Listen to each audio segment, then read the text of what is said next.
سنا ہے کعبے پر پہلی نظر پڑتے ہی جو دعا مانگی جائے وہ قبول ہوتی ہے۔ اے اللہ ہمیں بھی وہ لمحہ نصیب کر دے۔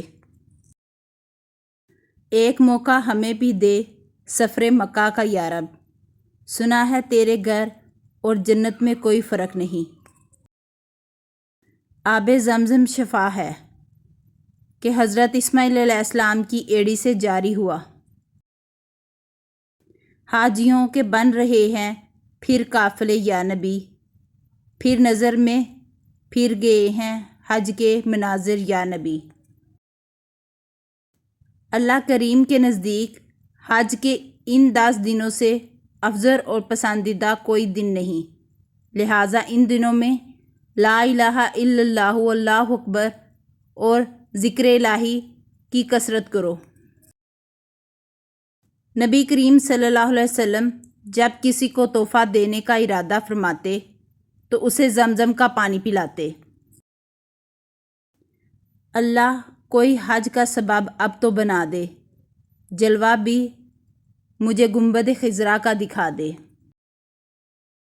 یوم عرفات سے زیادہ کسی دن میں اللہ پاک لوگوں کو جہنم سے آزاد نہیں فرماتا۔ فرمان آخری نبی ہے، مقبول حج کا بدلہ جنت کے سوا کچھ نہیں۔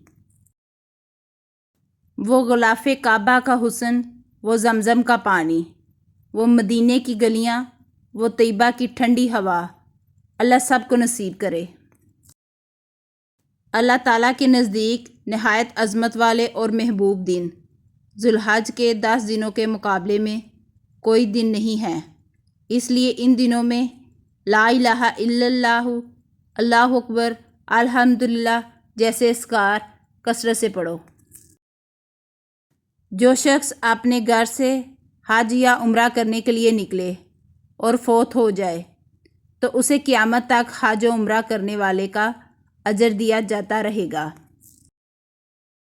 حج کے دن ہیں، مولا ہمیں بھی مقام عرفات میں جمعے کا دن نصیب فرما، آمین۔ نبی کریم صلی اللہ علیہ وسلم نے دعا مانگی، اے اللہ پاک حج کرنے والوں کو بخش دے اور جس کے لیے حاجی بخشش مانگے اسے بھی بخش دے۔